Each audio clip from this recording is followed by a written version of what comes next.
What's going on, YouTube? I'm back. Oh man, it's been a while since I've done a gun video.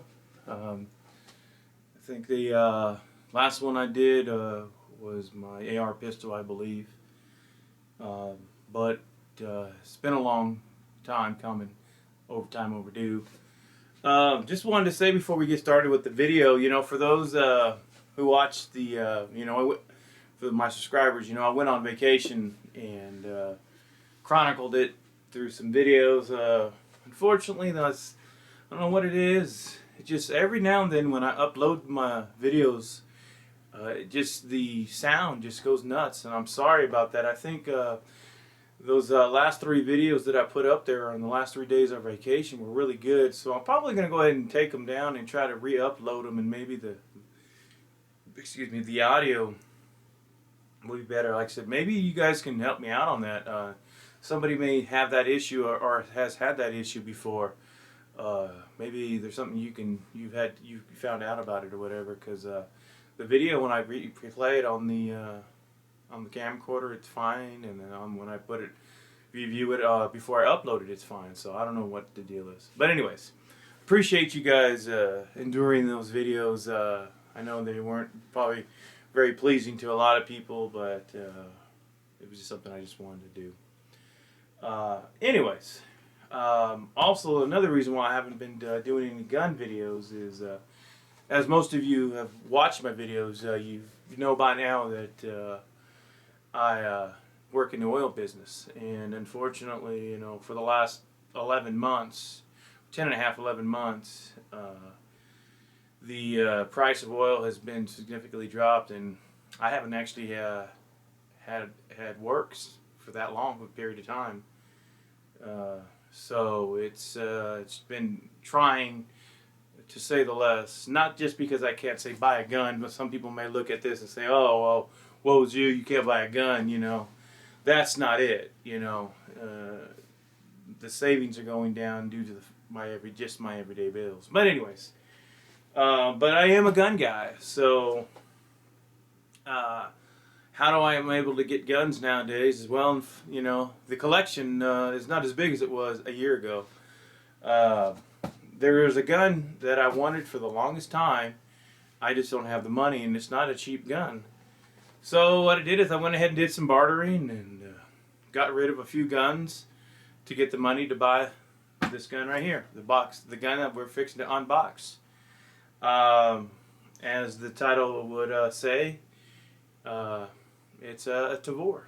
I have just by watching, the Military Arms channel, Iraq Veteran 88 channel, and some other channels, and just people in general, and web and reviews on Google and stuff. The Tavor just seems to be hands down the best bullpup out there. You've got the best of both worlds as far as you've got an AR caliber, but it's a piston-driven system versus a gas system, so it's almost like AK-like when it comes to reliability. And then it's a bullpup. So anyways, I had to get one. So it finally came in the day before yesterday. Now, I am calling this the unboxing video, but actually, one of the things, well, let me get into the actual unboxing of the gun, and then I'll explain what I was fixing to tell you.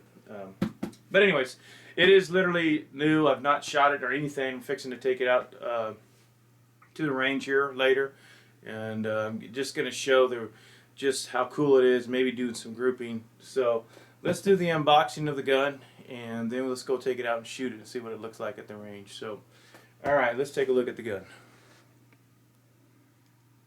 Alright, there. Okay. So, as you can see, this is the IWI Tavor. This is the box it came in. It's brand new. Now, what I was going to say was, one of the things I wanted to do, one of the things I've seen on all the reviews, there was one downfall about the gun. It's the trigger, and it's got a heavy trigger. I don't have one of those little tools to test the actual trigger, but without doing that, it's a very, very heavy trigger. According to most of the videos I've seen online, it's anywhere between 9.5 to 12 pounds. It varies, and it is a very, So when I got it here, I did actually take it out of the box and put it right back in, and realized that. So what I did is I went in and I did an upgrade to a Geisley Super Saba trigger, and I actually got it in. So except for that, me taking it out doing that, this is literally an unboxing. So let's take a look at it. Alright. So it seems, it comes pretty well, thick padded. So and I actually got this gun. I actually got this gun from budsgunshop.com due to the fact that it was pretty darn cheap. Alright, so let's see what it ships with. It ships with a 30 round PMag, Gen 3 PMag. I think some of the other ones shipped out with their own, the IWI mag. We all know about PMags and how reliable they are, but I've also seen the videos with the ones that were shipped out with the IWI mag, and that it was, reliable too. So, but this one came with the PMag. It also came with 2 QD attachments, so that's pretty cool. So you don't have to actually go out and buy them. So you can put them on there. It comes with this standard lock. Here's the gun. We'll get to that in a second. Also in here, there's a. They also send you a cleaning kit, which I think is pretty cool. And it looks like it's got just a big brush here. Not sure, maybe just a little white brush. It's got the rods. It's got a little container where you can put CLP or oil in there. It looks like there's a bore brush. Yeah, it's got a bore brush. What else? There's something else out here. Let's see if I can get it out. Oh, then also to clean, the feed ramp and everything. So it's got the bore brush and where you clean your feed ramps. So I think that right in itself is pretty cool for them to send that with the gun. Most people who are watching this video, who are gun people, know about the Tavor. The Tavor is not just it's an Israeli-made gun, but the thing is, it's battle tested and it's actually been used. The Israeli army actually uses the Tavor, and the only difference between this Tavor and the one that they use in combat is that those are fully autos, and these are not. But besides that, the gun, everything, the internals and everything are the same. So it's actually, the gun is built, made in Israel, and then shipped over to Harrisville, Pennsylvania, I believe is where, or Harrisburg, Harrisburg, Pennsylvania. And I think because of I don't remember the code or whatever it is, but 9922A or something I don't know what it is. Basically, import law, they have to have so many American parts on it. So that, I guess when they get them there, they put a few parts, but 99% of it's all original. So so it's like this bullpup is not just some fancy design that somebody came up with, and it's a battle-proven, tested gun, and I think that's probably why it has such a good review on it. So, anyways, just thought I'd throw that in there. Also, I've now got into it, obviously, but the instruction manual, they say that this instruction manual is probably the best instruction manual, hands down, that you can get with any gun. I mean, let me take it out. I'm not going to go through it, but we'll just do a quick glance through. Just talks about the gun or something. Yeah. Anyways, firearms, responsibility, some advertisement. This is your limited product warranty, so I guess you send this in for your warranty. But anyways, here's the more stuff. Looked like it came with a little bit of swag, a little sticker. That's pretty cool. Anyways, here's the instruction manual for this gun. I mean, it covers everything, and it's thick. I mean, it's almost like a small paperback book. I mean, it goes into detail from field stripping it to completely taking it apart, how to clean it, everything, trigger, mechanism. So that's pretty cool. So I guess, if in this day and age, you really don't need to. I mean, I don't mean to sound lazy, but you really don't even need it nowadays in the day of YouTube, where pretty much everybody's. And I thank people on YouTube who do that, because that's where I get a lot of my knowledge from. You can just type in it, field strip or clean Tavor, and a couple hundred videos will pop up. But it's always good to know that if that day and age ends, this instruction manual or operator's manual is very, very good to have, and it's very well put together. A lot of information. All right, let's go ahead and get the box out of the way. Let's take a look at the actual gun itself. Kind of go through it. Let's get down. All right, here's the bad boy. Now I was debating. There's two colors they make. They make the black one, and then they make the flat dark earth. Now, 99%. Well, let me rephrase that. Yeah, about 99.9% of my guns, except for this one, all my guns are black. I've just always wanted to. I'm not into camouflage. I mean, I think I do have one. I'm sorry, I do have a camouflage shotgun, but I bought that for other reasons. But anyways, all my guns are pretty well black, unless some furniture has some, like some of my AKs has some, brown wood furniture on it. But for the most part, I just, didn't want any flat dark earth. But this one, I don't know, for whatever reason, just really caught my eye, so I got it. So here she is. You pick up the gun. When I watched videos about the gun, just kind of looking at it, I thought it was going to be kind of light, and I guess it is, relatively speaking. I think it's around 7.5 pounds is what it is. But actually, it's pretty beefy. You know that you've got not just some thrown together plastic pieces and a couple of metal pieces together. You know that you've got yourself a pretty decent, healthy gun here, and that's what I liked about it.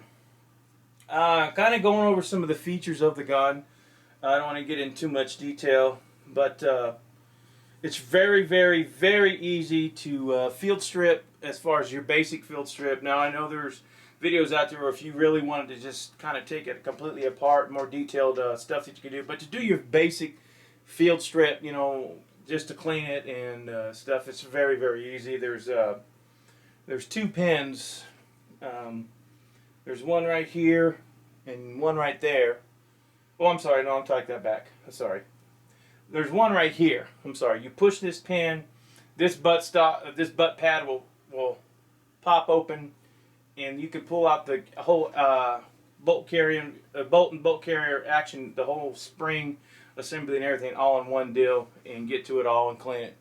So that's pretty cool. Actually, what you do with these two pins, this is where you get to the trigger pack. And now this is getting into what I was talking about, and I kind of let the cat out of the bag earlier, is replacing this trigger, or the stock trigger, I should say, with the Geisley Super Sabra trigger. Now, I got it. Now, it is pricey for most people who probably already know. You're gonna, depending on how you may get lucky or something and be able to get it cheap, but you're gonna pay on the low, very, very low end for a brand new Super Sabra. If you're very, very lucky, $300. More likely, it's going to be $330, $340 on up. I've seen it as high as $400.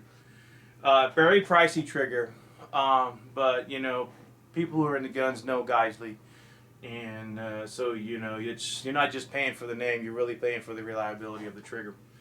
But I will say this: I have noticed that when I put the trigger in, when I pulled the trigger with the stock trigger, and it was very, very heavy, even the reset on it. But as soon as I slapped the Geisley in, you pull this trigger, it's immediately just so light and crisp. And then you hold it and do the reset, and it's just minimal reset, and just click again. I think they say it's the first stage is 3.5 pounds for the first stage because it's a 2-stage trigger, and the second stage is like maybe 5.5, and even then you can adjust it. So it's very light, very crisp. Now, the trigger pack, which goes into here, is back here, which should have used the old one. I didn't want to really have to open this up to pull the Geisley out. But anyways, but the action's back here, and you have a rod, you know, obviously with your carry and everything, and here's the actual trigger. So the trigger itself is still stock, and it still has a lot of travel. So let's go ahead and let me go ahead and here's your charging handle. So we'll just charge it real quick. All right, and now watch the travel. See if I can get it better view here. I mean, it's still got a fair amount of travel. Watch before it clicks. See, it's cut. Look at that travel. I mean, see, it hasn't even clicked yet. See, there it is. So there's still a fair amount of travel from here to there. Now, I think Geisley makes what they call a trigger bow or something, where you can actually replace the actual trigger, and it apparently is supposed to alleviate that travel, which is supposed to alleviate to next to none. So on top of the light trigger, you know, better trigger, you also if you get the trigger bow, it also takes up the travel. But to me, that's not a big issue. So I'm probably not going to do it due to the fact that in order to pull this trigger out, you have to really take a bunch of this furniture off and to get to it. So to me, just replacing the actual trigger pack is good enough. So anyways, like I said, the gun, it's got the charging handles on this side of the gun. Oops, sorry. Charging handles on this side of the gun. It's very well, the weight is all in the back of the gun. So when you put it up against your shoulder, you can literally shoot this thing with one hand with no problem. So I'm really looking forward to it. The gun does come with iron flip-up sights, which is pretty cool. And as long as if you weren't really looking for them, you wouldn't know they were there. I mean, that's how well built into the gun they are. But you know, the sights are pretty decent. You know, so if you didn't want to put a, you know, because this gun alone with the upgrade of the, excuse me, with the upgrade to the trigger, the Geisley, you're looking at around $2,150 total just in that. You know, then you figure, you know, a decent red dot or something to that effect, whatever you're looking at. You know, I don't know, the minimum 5 all the way up to who God knows how much. So the gun can get kind of expensive to accessorize after a while. But the gun is, you know, let's go ahead and get a close-up. I think you can look right there. It says on the barrel, made in Israel. It's just really cool. But like I said, the reason I bought it is more for not just being cool, but, you know, it's a bullpup design, which is, you know, for close quarters.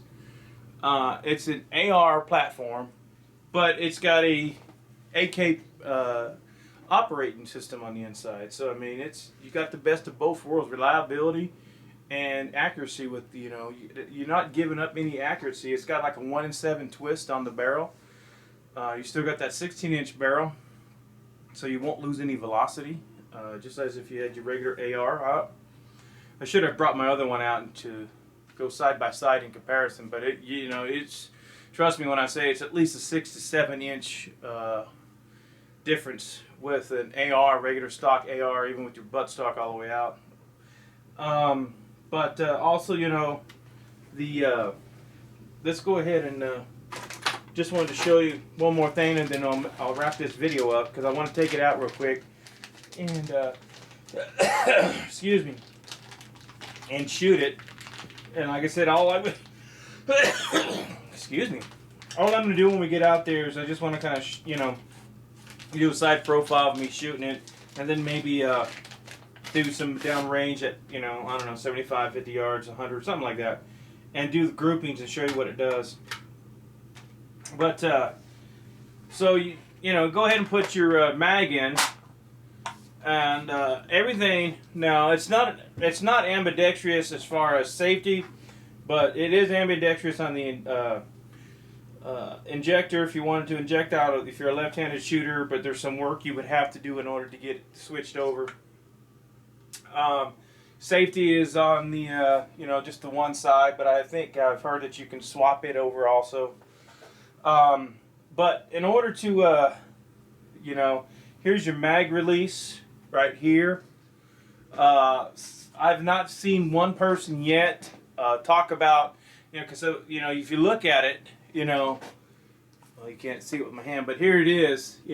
There, as you're firing it, thinking that you may accidentally hit it and the mag come out or something. That's obviously not something you'd want in a firefight. But I've not heard of any one case of that being the case.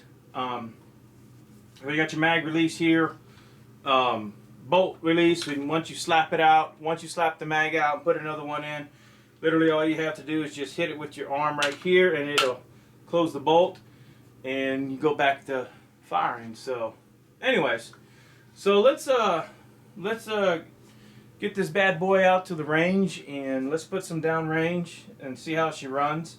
I'm going to be running the ZQI 55 grain XM 185 down it, and we'll shoot it down range and see how she does. So stay tuned. We'll see what she does. Be right back. Alright, so we're going to take a few shots here. Now, the only thing obviously I've done with the gun is I've, I took out the bolt carriers group and put some frog lube on it and installed the Geisley. And I've got a target downrange at about 25 yards. And all I'm running are these flip-up sights. And I want to see how accurate they are. So we'll take a few shots here, see how the trigger is, and kind of see how it works. Let me get this thing in a little bit closer. I did actually had it sighted in before I got turned on the camera, but let me do it again. That way I make sure that it's still on target. Alright. Alright. So, also, like I said, I'm using, hold on a second. I just wanted to make sure. No, go ahead and keep rolling. I'm using, well, I didn't bring it with me. Sorry about that, folks. I'm using ZQI. I think it's the XM 188, 55 grain, I'm pretty sure, or 62. I honestly don't remember, but I'll let you know at the end of the video what it is, because I have it over there. Anyways, and that's all I'm using, so let's try out this Tavor, see what it does. Here we go. Alright. Range hot.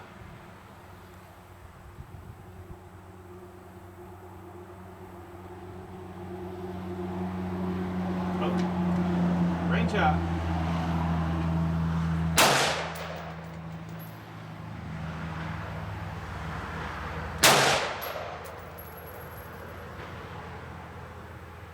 Okay. It looks like it's hitting pretty darn. These sights are right on. It's hitting a little low because I think I don't have this thing tight enough, so I'm going to loosen it up and bring my crosshairs up just a hair. Here we go. Let's see here. Alright, there. Alright, let me tighten this down. Now the trigger is really, really light, so it's definitely, there's a huge difference in the trigger as far as the stock trigger. Alright, here we go. Range out.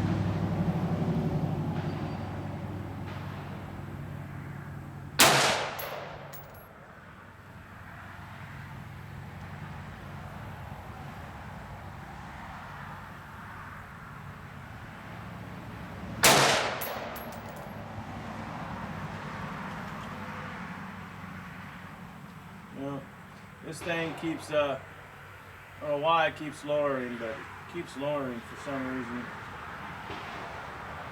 Alright.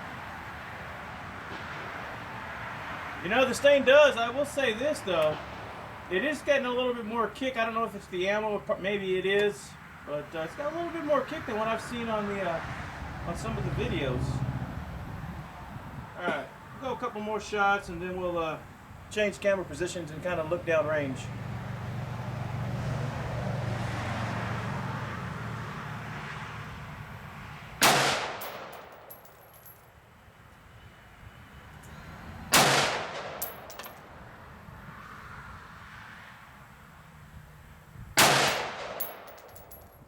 Alright, well, I'm going to go ahead and go down range, cover the holes, and then we're going to change camera position and zoom in and shoot it and see what our groupings are. So we'll be right back.